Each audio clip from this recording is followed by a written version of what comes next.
वर्णन के बारे में बताया। 7 लोक नीचे हैं, 7 लोक ऊपर, अतल वितल सुतल तरातल रसातल महातल पाताल, ये 7 लोक नीचे हैं। 7 लोक ऊपर हैं, भूलोक भौलोक स्वर्गलोक महलोक जनलोक तपलोक, सबसे ऊपर सत्यलोक। नमस्कार दोस्तों, स्वागत है एक और नए वीडियो में। दोस्तों आज का वीडियो बहुत ही महत्वपूर्ण होने वाला है, इसलिए वीडियो को अंत तक जरूर देखना। दोस्तों धीरेन्द्र शास्त्री अपने श्रद्धालुओं को सृष्टि रचना सुना रहे थे, जिसमें वह सतलोक शब्द का जिक्र करते हैं और कहते हैं कि सतलोक सबसे ऊपर का लोक है। तो आइए दोस्तों, आज हम इसी सतलोक के ऊपर बात करने वाले हैं और हम जानेंगे कि क्या वाकई में सतलोक सबसे ऊपर का लोक है, और साथ ही साथ हम ये भी जानेंगे कि हम सतलोक कैसे जा सकते हैं, सतलोक जाने की विधि क्या है, इसके लिए हमें क्या भक्ति साधना करनी होगी। तो आइए दोस्तों, इन सभी सवालों के समाधान जानेंगे हम संत रामपाल जी महाराज जी से, क्योंकि दोस्तों संत रामपाल जी महाराज ही ऐसे संत है जो शास्त्र अनुकूल व प्रमाणित ज्ञान देते हैं। तो चलिए जानते हैं संत रामपाल जी महाराज जी की। सतलोक का आपको दास वर्णन कर रहा है कि वहां 3 पोर्शन है सतलोक के, सचखंड के। जैसे अपने राजधानी है दिल्ली की, एक तो उसमें बाह्य क्षेत्र है बाहर का, जिसमें गांव आते हैं, वो भी दिल्ली ही कहलाती है। और फिर उसके बाद आता है शहर का हिस्सा जहां बाजार बने हुए हैं, वो सेकंड पोर्शन। उसके बाद आता है अपनी राजधानी स्थान, अपने जो राजा लोग रहते हैं, प्रधानमंत्री जी रहते हैं, राष्ट्रपति जी रहते हैं, यानी वो स्थान, वो तीसरा स्थान है। तो इसी प्रकार उस सतलोक के भी 3 पोर्शन है। बाहर का जो स्थान है, बाह्य क्षेत्र है, उसमें झरने बह रहे होते हैं, बाग बगीचे हैं सदाबहार, बहुत सुंदर वहां महक उठ रही होती है, और झीनी झीनी आवाज वहां पर बजती रहती है, जो बहुत सुहाती है, कानों को अच्छी लगती है। तो वहां कोई दुख नहीं, कोई कष्ट नहीं, कोई रोग नहीं, राग द्वेष नहीं, अभाव नहीं किसी वस्तु का, जिस कारण से वहां राग द्वेष नहीं। और सबको एक जैसा शरीर है, सबको एक जैसा ही वहां पर व्यवस्था उपलब्ध है। वहां कोई छोटा और बड़ा नहीं, वहां कोई अमीर और गरीब नहीं, वहां कोई शूद्र और उच्च वर्ण के नहीं, ब्राह्मण नहीं। तो वहां फिर राग द्वेष होता ही नहीं। और वैसे भी वो शरीर जो आपको मिलेगा, वो शुक्रम कायम ऐसा विरम, वहां जो आपको शरीर प्राप्त होगा उसमें नाड़ी तंत्र नहीं होगा, एक तत्व से बना हुआ होगा। उसकी बनावट और उसके अंदर जो मशीनरी है वो बहुत अच्छी होती है, वो कभी नाश नहीं होती। और वहाँ जो आप खाते पीते हो वो कहीं विसर्जन करने के लिए नहीं जाना पड़ता, उस बॉडी में उतना ही कंज्यूम हो जाता है। उसमें एक ऐसा सिस्टम मालिक का अपनाया हुआ है। तो कहने का भाव ये है कि वो सुख हम यहाँ खोज रहे थे युगों से। अब जैसे नमक की बोरी में 1000 बोरी रखी हो नमक की, उसमें खांड का टेस्ट कोई ढूंढे तो वहां तो हो ही नहीं सकता। वो तो बूरा की बोरी में मिलेगा, और दोनों एक जैसे कलर में एक जैसे हैं, रंग एक जैसा है, बोरी एक जैसी है।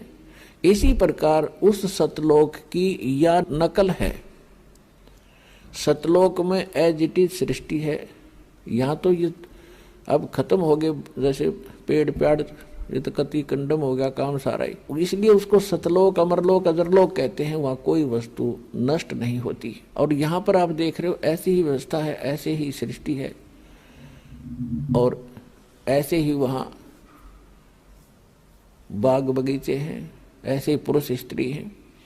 और ये नकली संत सतलोक की महिमा गाते हैं, राधा स्वामी वाले या और भी कोई भी कबीर पंथी हैं, कहते हैं वहाँ प्रकाश ही प्रकाश है, चेतन ही चेतन है, और परमात्मा निराकार है। आत्मा परमात्मा में ऐसे जाकर मिल जाती है जैसे बूंद समुद्र में, बस कोई अस्तित्व नहीं रहता। तो ये कहते हैं सटदल उवा बाई बकदा, ये उवा बाई बक्के थे, इनको ना आत्म अनुभव स्वानुभव नहीं, न इनको परमात्मा का ज्ञान समझ में आया, न इनको गुरु ठीक मिले, जिस कारण से इन्होंने ऐसे विधान सिद्धांत बनाकर हमें भ्रमित कर रखा था। तो वहाँ पर ये सृष्टि ये स्थिति है और वहाँ जाने के बाद आपकी फिर कभी मृत्यु नहीं होती। अब एक सोचने की बात है, एक गरीब आदमी जिसके पास मुश्किल से 1-2 कमरों का मकान हो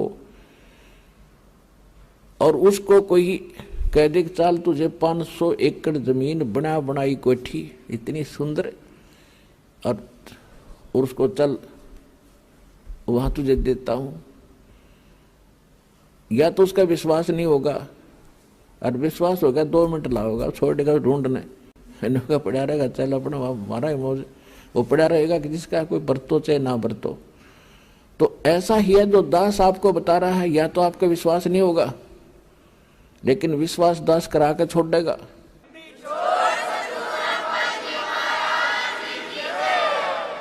क्योंकि ये दास की बनाई हुई सेल्फ मेड स्टोरी नहीं है, ये गॉड गिवन स्पिरिचुअल नॉलेज है, परमात्मा का दिया हुआ अध्यात्म ज्ञान है। और जिन महापुरुषों ने देखा उनका बयान है, वो बयान आपको सुना रहा है दास। आप उस बयान को पढ़ नहीं सके, समझ नहीं सके, इसलिए एक वकील की जरूरत पड़ती है। इसी प्रकार दास आपका वकील का भी काम करेगा उस परमात्मा के दरबार में। कर ले गुरु वकील मुकदमा भारी है, भाई कर लो गुरु वकील मुकदमा भारी है। ये बहुत भारी मुकदमा है, इसके लिए वकील की जरूरत पड़ेगी, वकील भी पूरा हो। जिन विधान का नहीं पता, संविधान का नहीं पता, और वो वकील बने फिरे हैं, 10 यानी नकली संत बने फिरते हैं। ऐसे संतों को करने का, ऐसे वकीलों को भी करने का कोई फायदा नहीं जो वहां जवाब ना दे सके। तो इस दास के अतिरिक्त विश्व में इस विधान का कोई भी जानकार नहीं है पृथ्वी पर वर्तमान में।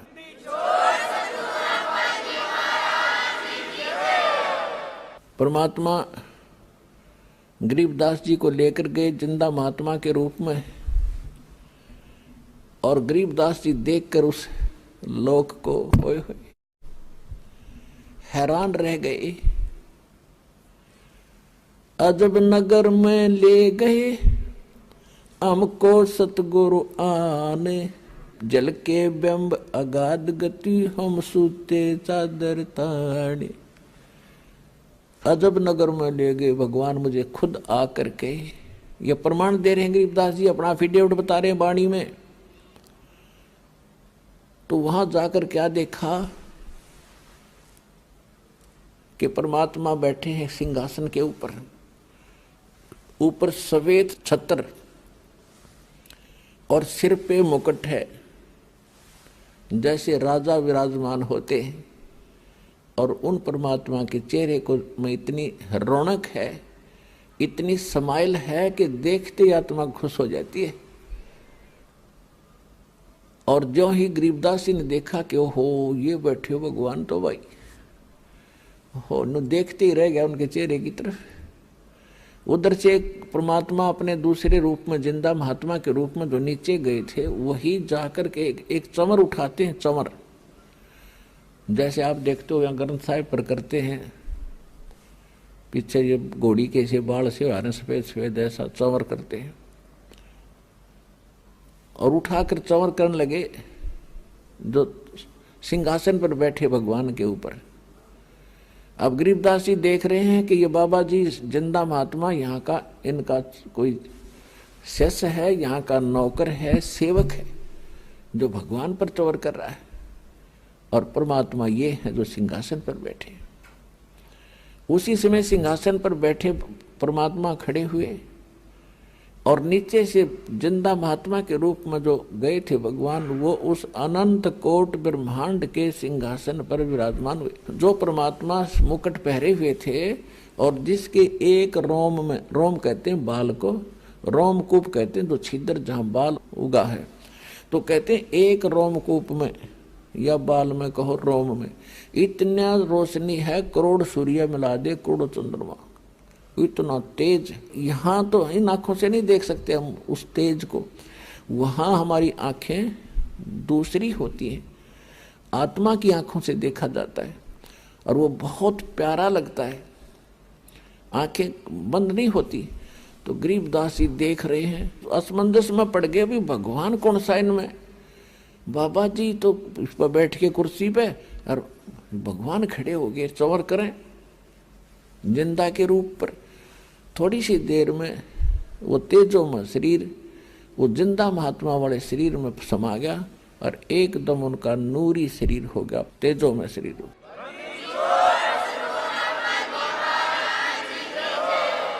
और चंवर अपने आप हवा में हो रहा है से, अब हवा में ऐसे घूम रहा है। अब गरीबदास जी असमंजस में पड़ गए, आश्चर्यचकित हुए। तब परमात्मा ने उसको कई घंटे तक वहां ज्ञान सुनाया कि बेटा आप देख रहे हो, ये स्थान है तुम्हारा।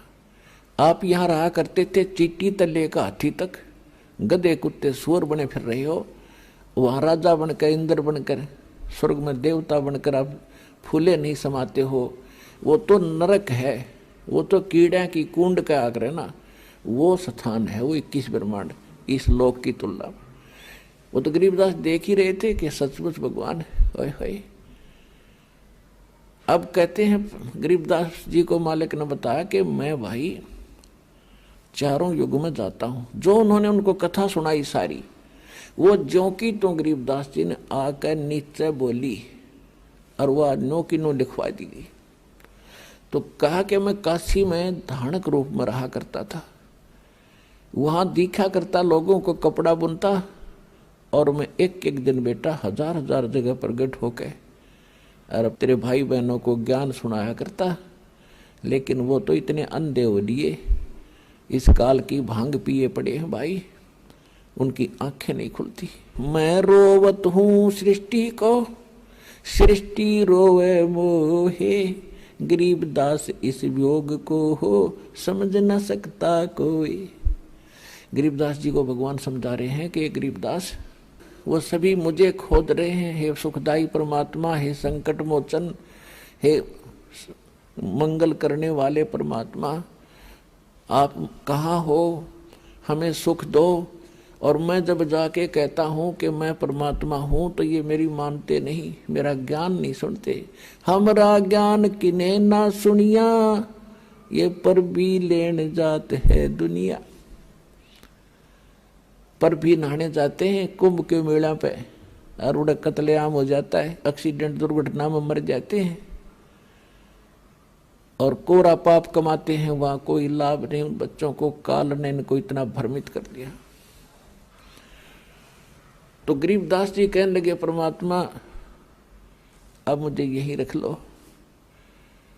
परमेश्वर ने कहा बेटा ऐसे नहीं रखा जाता। जैसा आपको पहले बताया था दास ने कि काल भगवान का और परमात्मा का एक एग्रीमेंट हुआ था। तो उसने ये कहा था कि भगवान आप अपना ज्ञान सुना के अपना बनाकर जो हृदय से आपको चाहे, आपके ज्ञान को माने और आप में हृदय से आपको चाहेगा तो वो आपका, बाकी मेरे। जबरदस्ती ना करना, बलपूर्वक ना ले जाना। परमात्मा ने कह दिया था कि ठीक है मैं बलपूर्वक नहीं लेके जाऊंगा और अपना ज्ञान सुनाऊंगा।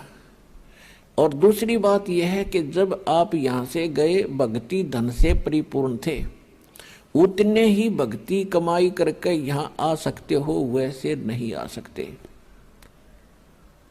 अब तो मैं लाया हूं आपको, लेकिन आप यहां रह नहीं सकते। अब बालक थे, आंखों में आंसू भर आए,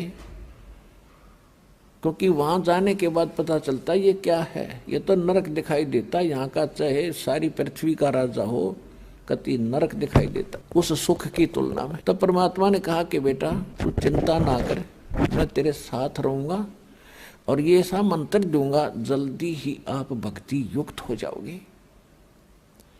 ऐसा नाम दूंगा, सतनाम और सारनाम, कि बहुत जल्दी भक्ति धनी बन जाओगे। अपने आत्माओं, इस आत्मा को हमने भक्ति से चार्ज करना है, भक्ति से फुल करना है, तब यह काम करेगी, तब ये भक्ति युक्त होकर के वहां जा सकती है।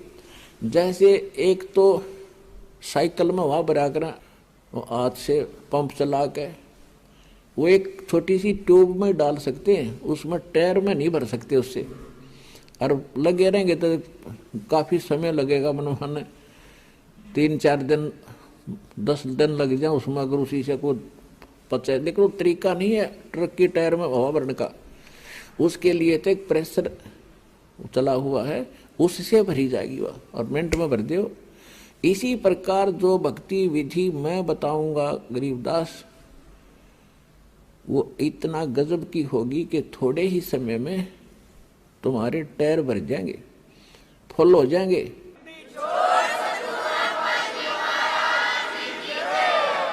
और फिर कितना लोड धर के चल पड़ियो, खका उठा देंगे वह। तो जब भक्ति युक्त आत्मा हो जाएगी, फिर इसने कोई रोक नहीं सकता। आस्था वहां हो जहाँ आशा ता बासा होई। इस ज्ञान से आपकी एक ऐसी आस्था बनेगी, और इस संसार आप देख ही रहे हो, इसका तो आपको पता ही चल जाएगा, क्योंकि पहले तो आप अपने संसारिक व्यवहारिक काम में व्यस्त थे, लोगों को देख रहे थे, मान लिया था इतना ही काम है मनुष्य जीवन का, बच्चे हो गए, इन्हें पाल दें, इनका विवाह कर दें, फिर इनका संतान हो जा, मर जा बेच सके, इतना ही जान रखा था हमने। अब पता चलेगा इसके मूल कार्य का, और फिर वहां जाने की अब विधि का प्राप्त होगी। तो उसके लिए परमात्मा ने उनको बताया कि एक मंत्र है 2 अक्षर का, दूंगा तेरे को, जिसमें एक ओम है, एक दूसरा गुप्त है, और तेरे को दूंगा, लेकिन आप किसी को और को भी बताना नहीं। एक लिख देना अपनी एफिडेविट रूपी वाणी में, अमरवाणी में।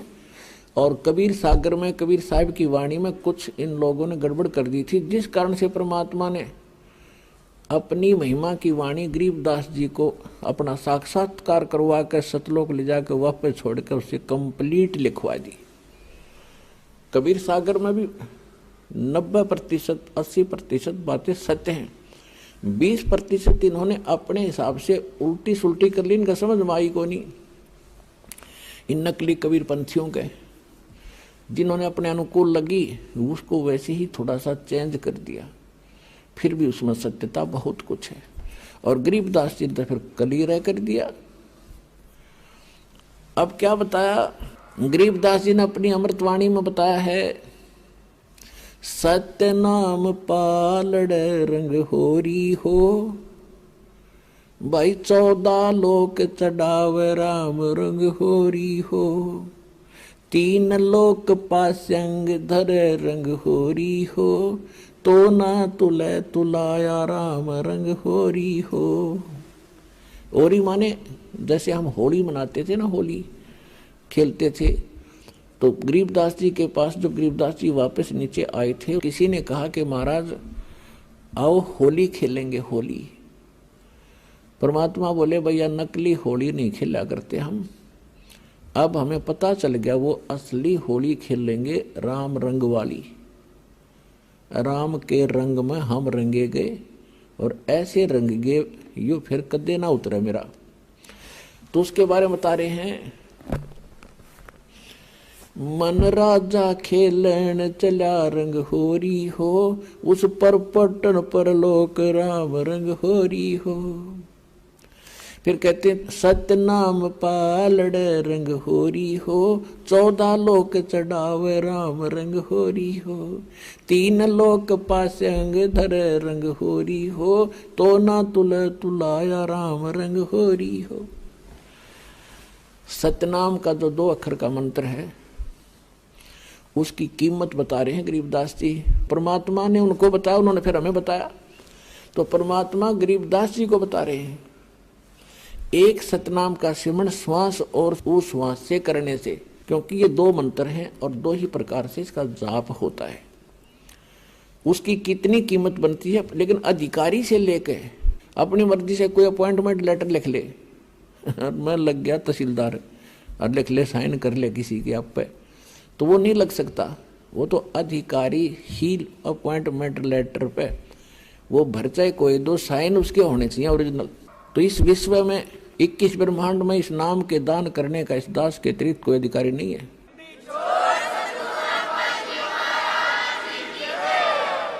और यदि कोई नकली इस दास से ये मंत्र सभी प्राप्त करके और अपने आप दुकान खोल कर बैठ गया, नाम देने लग गया किसी को, तो सबसे बड़ा दुश्मन है मानव समाज का। अपना नाश करेगा और 100-200 हजार को और खराब करके उनका भार भी सिर पर धर लेगा। तो उनसे भी सावधान रहना है, ऐसे नकलियों से बचना है और बचाना है अपने भाई बहनों को, मानना उनको प्यार से। देखो यू मार्ग है प्यार का, इसमें धक्का नहीं चलेगा। भगवान का अनुबंध है, उस काल के साथ एक एग्रीमेंट है कि जबरदस्ती ना करना। तो आपने इस फार्मूले को अपनाना है, जबरदस्ती नहीं करना, प्यार से समझाना अवश्य। चाहे कोई गाली दे, आपने बुरा बोला है। अब जैसे एक छोटा सा बालक और अग्नि में हाथ देने चला, हीटर जला था, हीटर की तरफ भाग रहा है और उसको उठा लिया बड़े भाई ने, बहन ने या पिता ने, और वो रो रहा है मुझे छोड़ दे, और वो उधर से बालक है नादान थप्पड़ भी मार रहा है सिर में, मुझे छोड़ दे। तो हम नहीं छोड़ सकते, उसका बुरा भी नहीं मान सकते कि बालक इसको पता नहीं और छोड़ दिया तो जलेगा यूं। तो ये कहते हैं ना, भावनाओं को ठेस पहुंचाता है रामपाल। रामपाल भावनाओं को ठेस नहीं पहुंचाता, आपका जीवन बचाता है।